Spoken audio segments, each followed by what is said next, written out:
Nadisgrasya si Chet Holmgren sa game ng Warriors at Thunder. 5 minutes ng first quarter. Nag-alangan yung bagsak niya after i-contest yung layup ni Andrew Wiggins. Binalya sa ere. Ang lakas din ni Wiggins dahil nasa 216 pounds din naman si Holmgren, 201 si Wiggins sa listed weight.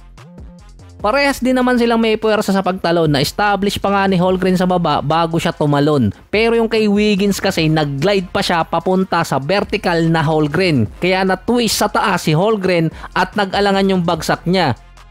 Inalalayan pa si Holmgren papuntang locker room dahil hindi niya malagyan ng pressure yung kanang paa niya. Base sa OKC, nagkaroon ng hip injury si Holmgren. Hindi na siya nakabalik din sa game. Wala pang additional report doon kung gaano kalala ang nakuha niyang injury. Based pa sa play na yon, kung ano yung nangyari kay Ja Morant dati, kung bakit siya nagkaroon ng hip injury, ganun din ang nangyari kay Holmgren. Sa ere nagsimula, natapos dun sa sahig. Mas malala nga lang yung pagbagsak ni Holmgren dahil sa pool talaga yung tagiliran niya. Doon pa sa play na bumagsak si Holmgren, parang mas delikado pa yung braso niya nun kung nagkaroon pa ng pressure. Sa taas din ng binagsakan niya, delikado at kinakatakot din ng OKC na magkaroon ng fracture or ligament ang tamaan sa may baywang nitong si Holmgren. At mawawala kasi siya kung sakali ng ilang linggo. Ito yung kakapasok pa lang na report habang ginagawa ko yung kay Holmgren. Nagkaroon ng fracture sa baywang si Holmgren at mawawala siya ng 8 to 10 weeks. So mahigit 2 buwan yun. Doon pa lang din malalaman kung siya ay pwedeng makabalik agad or pwedeng makabalik sa basketball activity. I-re-evaluate siya after 10 weeks. So siguro mga February na yun. Kulang pa sa big man yung Thunder, si Hartenstein injured pa. Mawawala din yung 18 points at 9 rebounds niya. Bounce back win naman yon para sa Golden State. After ng dagger 3 ni Steph, 36 points, 7 rebounds at 7 out of 13 sa 3-point area. Si Wiggins naman naka 18 points. So paghahandaan din ng Golden State yung sunod nilang game dahil Dallas Mavericks at si Klay Thompson.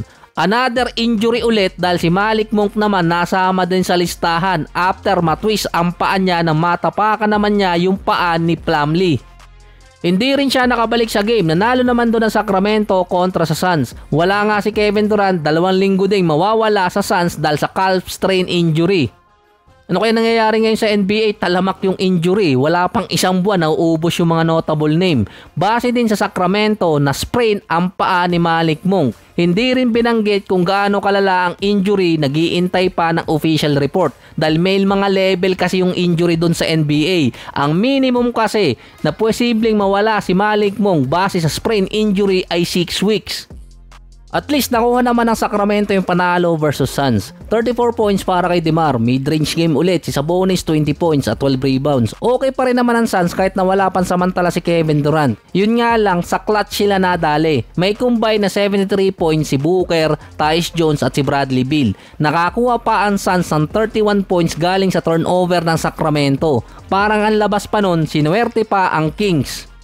Dahil naubusan yung Suns sa overtime, 16-7 run ang nangyari sa Sacramento Kings. So ang laking bagay nun na nawala si Kevin Durant dahil sa clutch game ng Suns.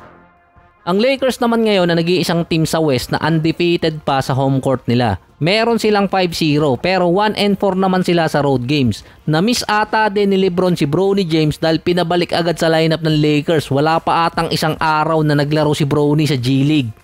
Tinambakan naman ng Lakers yung Toronto Raptors after umalis ni Anthony Davis dahil sa injury. Sa isang play pa parang binato ni LeBron sa ulo si Abaji dahil sa isang out-of-bound play. Naka-triple-double pa si LeBron, 19 points, 10 rebounds at 16 assists. Si Austin Reeves naka-27 points, 12 ang ginawa niya noong last quarter. Si Anthony Davis na umalis noong third quarter dahil sa injury sa mata, meron siyang 22 points. Nakuha niya yung injury nang sinubukan niyang pigilan yung dunk attempt ni Jakob Poeltl. Tinamaan yung mata niya nung third. Lamang pa noon ng 3 ang Raptors.